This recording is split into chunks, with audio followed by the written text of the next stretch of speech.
Hi friends, என்னோடய ஸ்டைலில் வெங்காய தண்ணி சட்னி எப்படி செய்யலான்னு பார்க்கலாமா? வேலைக்கு போய்ட்டு ரொம்பவே டயர்டாக களைப்பாக வருவோம்.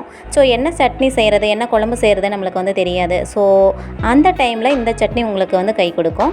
ஸோ ஒரு முறை நீங்கள் செஞ்சு பாருங்கள். டேஸ்ட்டு வேறு லெவலில் இருக்கும். சிம்பிளாக தான் இருக்கும், ஆனால் டேஸ்ட்டு சூப்பராக இருக்குங்க. வாங்க எப்படி செய்யலான்னு பார்க்கலாம். அதனால் 3 டேபிள் ஸ்பூன் ஆயில் விட்டுக்கலாம். 1 ஸ்பூன் உளுந்தம்பருப்பும் 1 ஸ்பூன் கடலைப்பருப்பு சேர்த்து நல்லா பொரிய விட்டுக்கோங்க. இது நல்லா பொரிஞ்சதுக்கப்புறம் ஒரு 6-7 பல் பூண்டு சேர்த்துக்கலாம். 5 வரமிளகா சேர்த்துக்கலாம். பூண்டும் வரமிளகாய் வதங்கினதுக்கப்புறம் மீடியம் சைஸ் கட் பண்ண 2 ஆனியன் இதோட சேர்த்துக்கிறேன். உப்பு, ஒரு கொத்து கருவேப்பிலை சேர்த்து நல்லா வதக்கிக்கலாம்.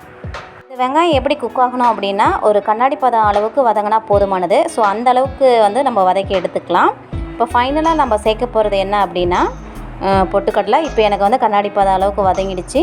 இப்போ 3 டேபிள் ஸ்பூன் பொட்டுக்கடலை சேர்த்துக்கிறேன். அதோட சின்ன சைஸ் புளி, ஒரு கொட்டை அளவு புளி சேர்த்து நல்லா இதை கலந்து கொடுத்துக்கலாம். அவ்வளோதாங்க, நல்லா கலந்து கொடுத்துக்குங்க. இந்த சட்னிக்கு நம்ம தக்காளியோ இல்லை தேங்காவோ சேர்க்க போகிறதில்ல. சிம்பிளான ஒரு ரெசிபி. ஆறுனதுக்கப்புறம் நைஸாக அரைச்சி எடுத்து வந்துக்கலாம். சிம்பிளான ஒரு தாளிப்பு தான் ஃபைனலாக கொடுக்க போகிறோம். இந்த சட்னி உங்களுக்கு கண்டிப்பாக மார்னிங் பிரேக்ஃபாஸ்ட்டுக்கோ இல்லை நைட் டின்னருக்கோ ஹெல்ப் பண்ணோம். கண்டிப்பாக ட்ரை பண்ணி பாருங்கள். ட்ரை பண்ணி பார்த்துட்டு கமெண்டில் எப்படி இருந்துச்சுன்னு சொல்லுங்கள்.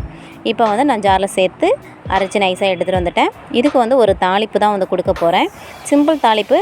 கொஞ்சமாக எண்ணெய் விட்டுட்டு அதில் கடுகு, கடலைப்பருப்பு, கொஞ்சம் சீரகம், ஒரு கொத்து கருவேப்பிலை சேர்த்து பொரிச்சிக்கலாம். அவ்வளோதாங்க.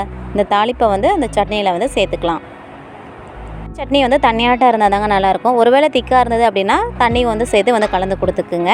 இப்போ நம்மளுக்கு இட்லி ரெடி ஆகிடுச்சு. ஸோ இட்லி சுட சுட இட்லிக்கு இந்த சட்னியை ஊற்றி அப்படியே மலை சாரல் மாதிரி ஊற்றி அதை புட்டு அப்படி சாப்பிடும்போது எத்தனை இட்லி சாப்பிட்றோம் அப்படிங்கிற கணக்கே இல்லாமல் நம்ம சாப்பிட்டுட்டே இருப்பாங்க.